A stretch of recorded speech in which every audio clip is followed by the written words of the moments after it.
Back here live on stage 17.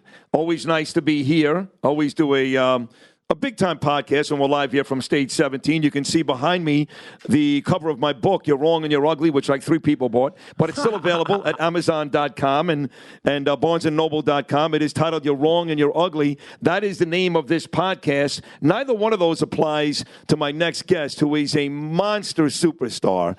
And I've enjoyed his work for a very long time, going back to his days as Remy in Higher Learning.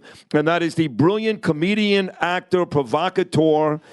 I don't know what the fuck to call you anymore. The great Michael Rapaport. How are you? Good to have you, Sid. Good to be here, Sid. Thanks for having me on the show. It's great to have you. How would you describe yourself? What is Michael Rapaport? What are you exactly? As far as professionally? Yeah, what are you? I'm an actor, comedian. I would say an actor, comedian, and then, a provocateur. I like that, or shit talker. But definitely actor, comedian, and that would be the two professional things. That's things I could put on like tax returns. Right. And some of your best shit-talking comes with our friend Howard Stern. I do listen to that show. We do a morning show here, but, of course, I listen to the replay in the afternoon. Yes. I was just saying how much I loved Rogan and Snoop together last week. And when you go on and talk fantasy football, by the way, I'm a sports guy by nature, so I play fantasy. Yeah. And you go back and forth with Brent Hadley. Yes. And it gets very nasty. I mean, you call his wife these horrible things. And is that serious, or is that just for the air? I mean, for me, it's for the air, and I keep it with, his wife is now a character on the show, and he's brought his wife and their sexuality and their private stuff into the show. So my thing is I keep it within the realm of the show. I'm not going to go past that. I'm not going to Google you, look up past things and stuff like that. I think he likes to look up things from 1997 and all that stuff. Yeah. I try to keep things like if you put this on the table, part of the show. I got you. You know what I'm saying? So, even the songs you do when you break into beautiful parody, song about sometimes him. a cappella, sometimes with a beat behind it. Yeah, I am. You know what? I should say actor, comedian, song and dance man. You're all of those things. Yes. And to highlight your comedian part, Michael, you're going to be live on stage at our favorite comedy club in the country, Caroline's, Thursday, Friday, and Saturday, headlining there. That's a big deal, Mike. That's big time. I'm excited about it. I've never performed in New York. Obviously, I'm from Manhattan. To perform at Caroline's is exciting. I wanted to put out an APB on all the teachers and principals that kicked me out of all the schools that you got to explain this to me now that you brought that up, okay? I know you grew up on 70th and York. 77th. Okay. In fact, I saw you over the summer enjoying a nice latte outside of Starbucks when I had my arm problem. You remember? That's right. Right. So how the fuck you got kicked out of Erasmus High School? Erasmus. Yeah, it's an accomplishment. Especially, Erasmus now is apparently it's solid. But when I went there in the 80s, there was a Daily News 5-piece expose. An undercover reporter went to Erasmus and they submitted themselves as a student also and did a whole thing called the worst public high school in New York City, which is an accomplishment, especially in the 80s. And it wasn't Barbra Streisand there, Barry Manilow? Yeah, well, we're going back to the 50s with Barry Manilow. You're talking about Barry Manilow, Barbra Streisand, I'm not that old. Right. But yeah, so I mean, you know what it was? I was just a very disruptive shit talker. Like it was then. Like I just was there was no violence, there's no like great stories of like flipping tables or fights and all that stuff. I mean, I had those, but it was more just the teacher couldn't teach the class while I was in the room. and that's what it all came down to that. Yeah. Is they could not do what they needed to do in the class. I just was talking and fucking around the whole time. Right. So that's how I got kicked out of Erasmus, and I got kicked out of PS 158. Was my first school. Oh, wow. So you got a couple. Oh, man, I changed schools from the 3rd grade to the 12th grade. Really? Yes. And it's not because of your intelligence. You happen to be a very, very bright guy. You were just... No, it wasn't my intelligence that got me kicked out. It wasn't like I was superseding like the expectation, like everything they could offer at the school. But, so to perform at Caroline's, I definitely want to invite all my teachers. And my 5th grade math teacher was a real prick to me. And Mr. Flanagan, who kicked me out of school. So all them. But, yeah, I'm excited about Caroline's. There's some tickets available, and I'm excited about that. To be a kid from Manhattan, grew up in Manhattan, and to perform at Caroline's is exciting. That is a huge deal. Michael Rapaport. Now, on radio right now, this is nothing new for you. Yes. Because your mom, yes, she was a radio personality. Well, she wasn't a personality. My father, the Wikipedia needs to be fixed. My father ran a radio station in New York City. WKTU. Disco 92. Come on, baby. I know that. Yeah. I love that station. Yeah. So he was the manager of that station, and they originally were WK2 Mellow 92, and then in 78, 79, they went to switch to disco, and they went to the top of the charts, and it was the first station in the city to play disco, for better, for worse. I loved it, and it was a big deal for the station. They this is when radio stations would have like TV commercials. Yeah. So, like to see them go, the number one station in New York. Like I was so excited about that. And yeah, so radio is definitely, I grew up in visiting my father's station, and I'd watch the DJs, Paco and Roscoe, take the needle and put it on the record and be like, don't come near here. Like, don't, like he would tell us, like, don't come near the, because we were kids, and it was like, if it skipped, it skipped. It was live radio. So that was like a part of my childhood is being around the radio station, and then records. And I mean, we all love records, but like, they were such a part of the fabric of my life, like sure. at the office, and he'd bring home. We just had access to records all the time. I still have them. I would go to Kings Highway in Brooklyn and go to the record store, Mike. That was a big deal, yeah. and just staring at the jacket covers was like the greatest thing ever. So on your Wikipedia, you mentioned the fact they screwed up your mom. You are Jewish. I'm full Jew, Ashkenazi Jew. But are you, when you say full Jew, like right now it's Sukkot, you're not going to a tent? No. But Rosh Hashanah, you went to shul, right?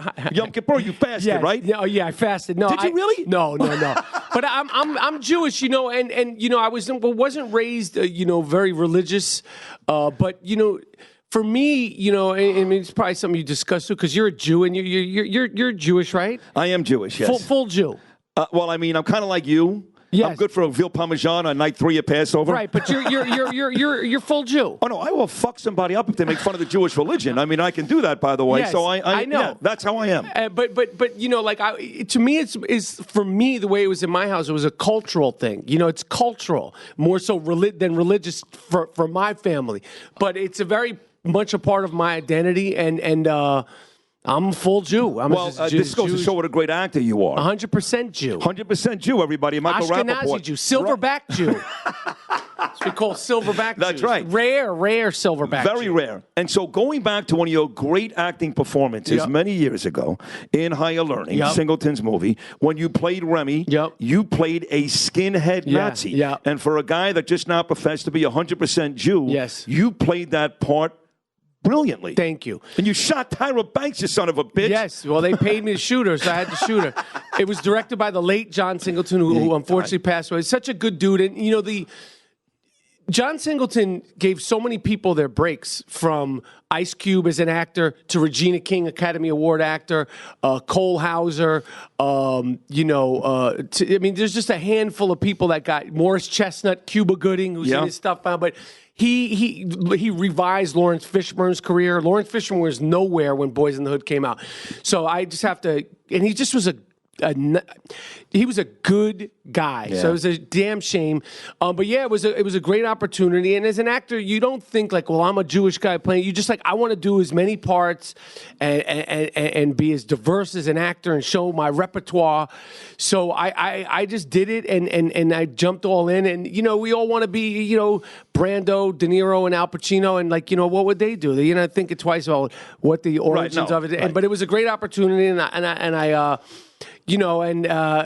definitely I was aware of it. It was funny because all 3 of the main skinheads, we were all Jewish, so we would make laughs like we were like the Jewish skinheads. But it's just a part, and then it was a good part. Well, now to show your diversity, I got to give you a lot of credit. I tweeted this yesterday, and I meant this.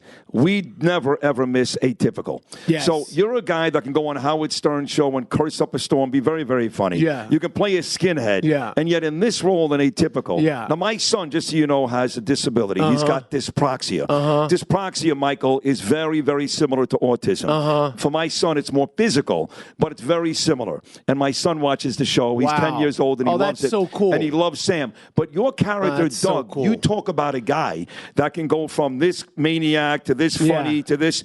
You play such a heartwarming, lovable dad. And I'm a little nervous the way season 2 ended, and we start season 3 November the 1st. A little nervous you may do in season 3 what your wife did in season 1.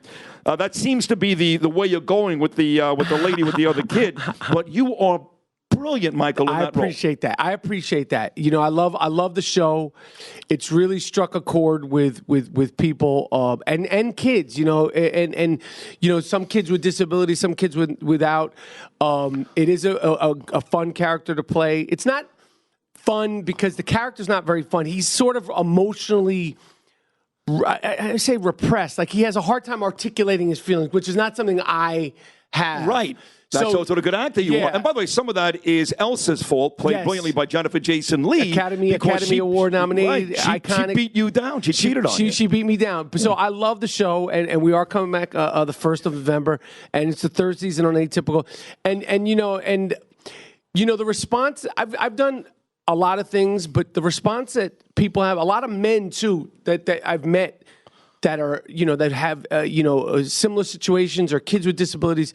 I mean, I've had literal men on the street in New York stop me and cry because of the response from the show. So I'm very proud of the show. I'm looking forward to people seeing season 3. I'm not going to give away what happens with Doug, but it continues to be good. It's very heartwarming. It's sweet. It's funny. The actors, the kids are great. And Jennifer Jason Leigh, who I loved before, you know, I loved her before I ever even considered acting, you know, from Fast Times at Ridgemont High to all her work. And she's so good. And to work with her and to work with people, and I've had this a lot over the years, to work with people that you truly were a fan of before it was even in my idea to become an actor. How cool is that? It's really, really cool. I mean, the carrot scene with her and Phoebe Cates in the cafeteria is still a classic, is it not? Yeah, I mean, she, you know, like was a kid, you know, you're watching, I mean, she was, so, and she's great. So, but all the kids, the Kier and the girl Bridget who plays my daughter, they're great, and I'm excited about season 3 coming. You should be. You do a brilliant job in that. A few more here with the great Michael Rapaport. Again, Thursday, Friday, and Saturday, right here in New York City at the finest comedy club in the country. We're talking about Caroline's. You mentioned Ice Cube. John Singleton gave him a chance.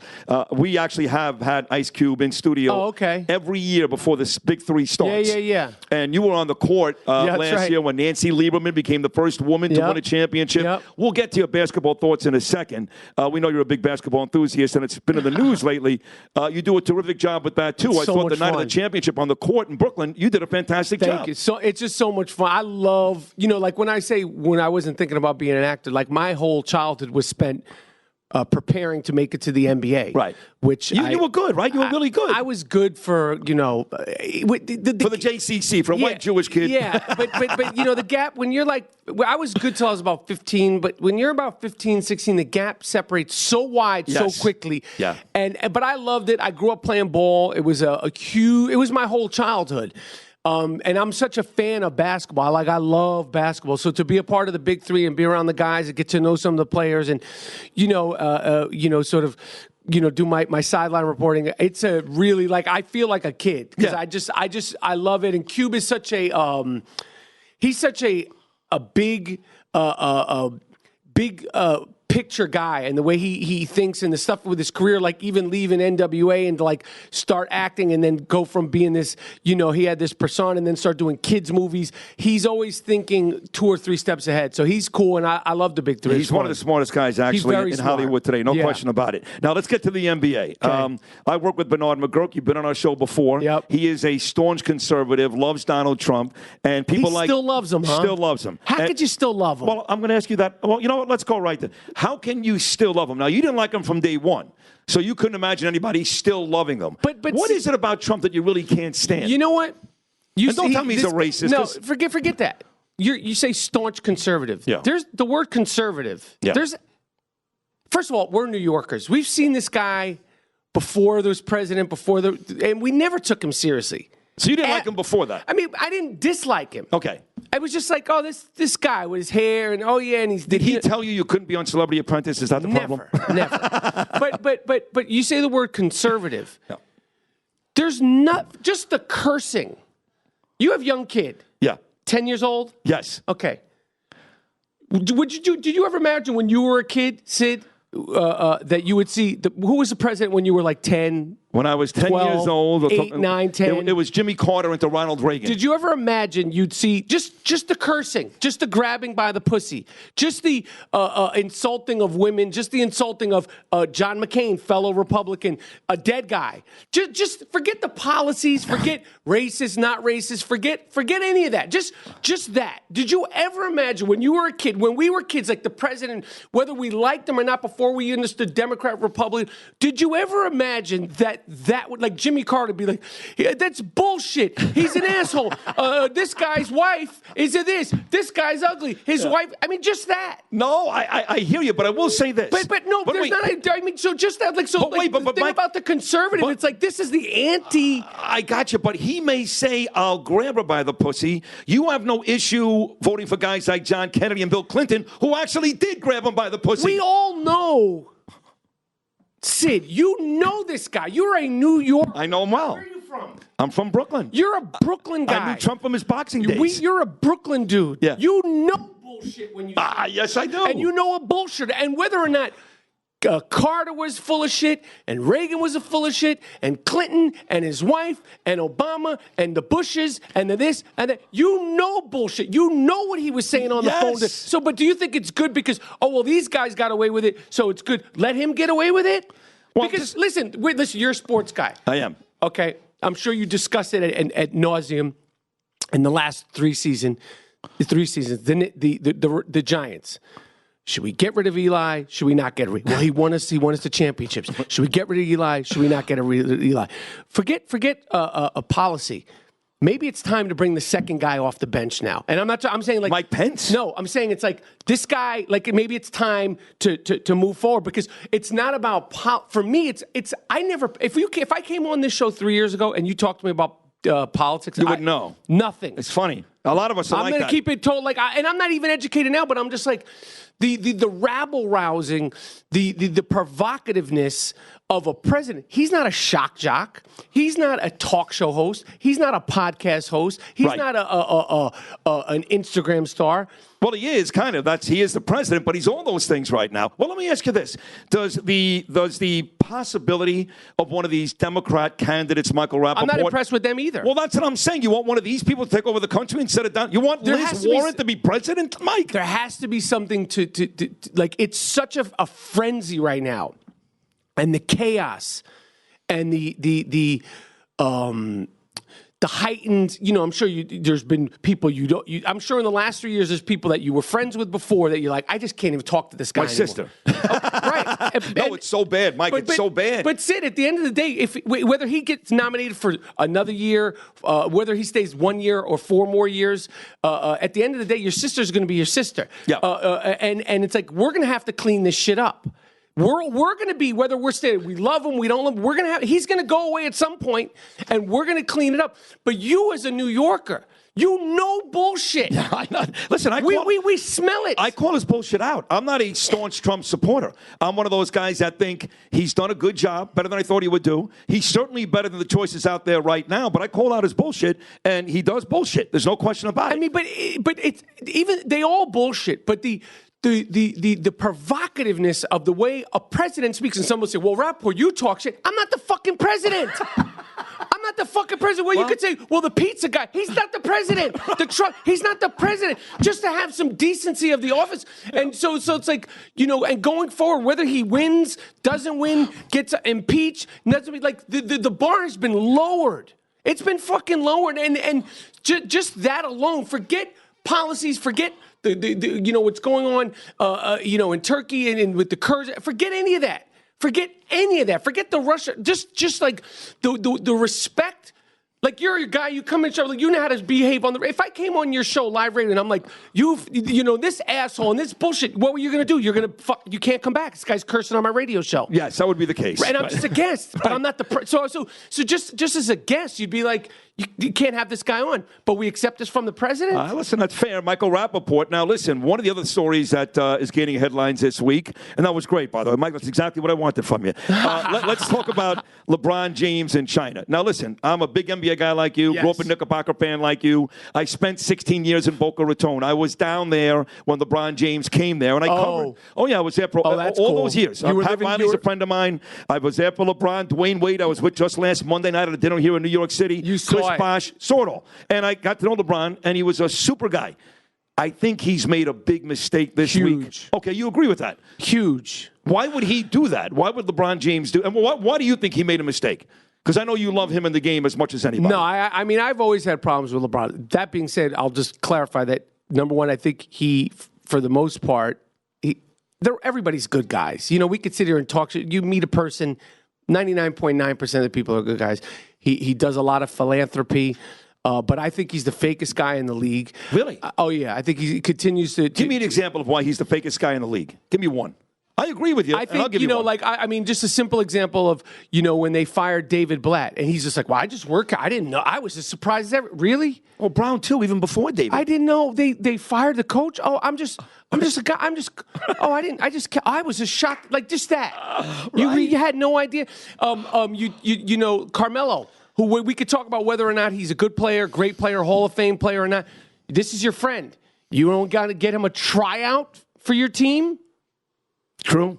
Tryout? And I think Carmelo's waiting for LeBron to do that. Make me the 8th guy on the Lakers. I don't care. Make me the 9th guy. Just get me a roster spot. Yeah. It's done. You're not getting on that team. No, I know. So, I mean, there's a list of things. And I'm not going to articulate. I'm not, go down the road of every single thing that I think is going on in China and the whole thing. Obviously, there's a lot of money to be made in China, whether it's through news sources, whether it's through Nike, through the NBA. Okay, and I none of it has anything to do with me. But for him to come out and throw the next man, throw Daryl Morey, whether we like him, don't like him, under the bus to make him look stupid and to try to, this is why he's a dick. And he should have said, you know what? I also don't know much about it. I'm going to learn about it, and I'm going to really think it through because it's so a hot button thing. And until then, I got nothing to say about it. I would have respected that. And even if it was because this business guy was like, yo, there's a lot of money over there. Yeah. But to try to act like this guy's not educated on it, and obviously he's not educated. You're not fucking educated on it. He sounded stupid, Mike. He sounded stupid when he said that. How could you accuse somebody of not being educated when you sound stupid? Yeah, and you're not saying anything on it, and you're just, it's like with LeBron, like I get it. We're never, somebody that's that famous, you're never going to be able to appease everybody. Right. It's just impossible. It's really fucking impossible.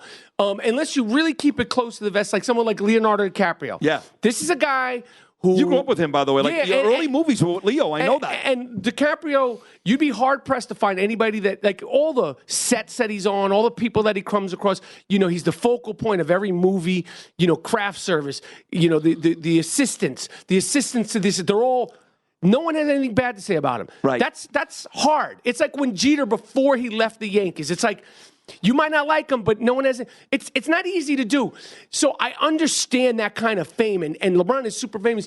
But for him to come out and shit on Daryl Morey to try to make himself like... No. Yep. No. Like, or really be genuine about it, which I don't expect. Be like, listen, there's a lot of money to be made over it. I mean, there was a better way to handle it, but to throw the other guy under the bus. Agreed. And then somebody's like, you think it had something to do with the Rockets? I'm like, well, then you fucking give Carmelo a job. You get CP3 on your team. Right. But he doesn't want So listen, again, people, when I go after him, people are like, oh, you're a hater. I just complimented all the other things, but it's like there's 400 different ways to have dealt with that a press conference. And for somebody who speaks up on so many different issues here, and he created, I think he does a lot of good things. I think he's got dingbats around him. I agree with you. Yeah. The last one, I'm a Bravo junkie. And Are you really? A junkie, Mike, junkie. I become friendly with a bunch of the ladies on these shows. I know all the ladies on New Jersey, Dolores, Teresa, a bunch of them. I didn't know that you love the shows. Oh, yeah, and I see you in the clubhouse all the time. When you go in the clubhouse with one of these, I know you love it. Andy Cohen loves it. I love it. What is it about these shows that... Because I know I'm hooked, and I really can't explain why. It's a fucking car crash. Why do we love these shows so much? They're like soap operas. Yeah. Whether it's Dynasty, All My Children, Not Slandering, they're like soap operas. And number one, they're funny. They are. As wacky as they are, they're funny, which is, television was meant to be simple entertainment. And for me, it's basic, simple entertainment. And I don't judge them. We're not going to be able to ever look at them the way our wives look at them, or women. Just like for the most part, women are not going to be able to look at sports and judge an athlete the same way. They're going to be like, oh, he seems like we're going to see little shit. It's just... And I don't... That's just the way it is. But for me, it's kind of like sports for women, and I just find the shows fun, entertaining, and sometimes very, very heartwarming. Yeah. Like the whole thing with Jersey, with Teresa Giudice and her husband. I think it's a fucking shame. It is. That her husband, listen, they did a crime. She went to jail. He went to jail. He's married. They have 4 kids. That's who I felt badly for. The girls, I heard for a fact, 4 the girls kids. were devastated. How would they not be? Yeah. I mean, he's a little bit of a jerk off, Joe, to be honest with you. For them, he's not. Well, I know he's the kids, father. Yeah. Right. So whether we're jerk off or not, it's like, I think that shit's... I can't believe that that's happened. I know. It is sad. It's crazy. Yeah. And whether he didn't get... That's not talk about splitting up families. Yeah. I mean, we could say, oh, Lord, he did it. Listen, he did the time. She did the time. It's a nonviolent crime. Fuck. They got 4 daughters, and you're deporting the guy? I know. Like, he hasn't been through enough. You're right. It's fucked up. But so it's things like that, and the humor. Yeah. And the extremities of it. Like these Upper East Side women, like the Ramona Singer, these women. And if you're, like I grew up on the Upper East Side. Like for men, like I know what these women, I could hear them a mile away. I know what they sound like. I know what they smell like. Ramona, you can hear a mile away. I love them. I love it. So I don't judge them. Like I just I don't either. No, I love it. I love it too. It's great stuff. Well, listen, you're great. You're brilliant. You know I love you. I appreciate it. I'm excited to see you at Caroline's Thursday, Friday, and Saturday night. What did you say? I got to get you. Like who? Like you said? Kevin Nealon. Because I don't want no problems, Sid. Well, no, I was going to kick his ass. I waited from outside the club. He's on the show with me and Bernie. He's saying, "Oh, you got to come. You got to come." I sit front row center, like I'm sitting with you right now, Mike. I'm sitting there for 2 fucking hours. He's pointing at all these people in the audience. Completely ignores me. Oh, because he ignored you. Maybe you made him nervous. Me? Don't sit in the front row for me, though, Sid. Come. I don't like anyone who I know. My mom came to see me in Boca. And I was like, Mom, she's like, I want to sit in the front. I go, Mom, I don't want to see you when I look down there. I don't want, sit behind the lights. Like they're like, nervous. I just don't want to see my mother in the front row or my brother. She lives in Boca? She has she has a house down there. Oh, okay. So we all? Yeah. If you're Jewish, you have somebody who has a house. But like she's got like cousins. I'm like, I never met these people. I definitely don't. Like I'm not dealing with any. But I'm so excited to be at Caroline's, and I appreciate you, Sid. Well, it's going to be great, everybody. That's the great Michael Rapaport. Don't forget, November 1st, season 3 of Atypical, which may be the best show on television. Oh, man. He plays Doug, does an amazing job. Big 3 in basketball, and of course, Caroline's the next 3 nights. Hope you enjoyed Michael Rapaport. We'll see you next time right here on You're Wrong and You're Ugly.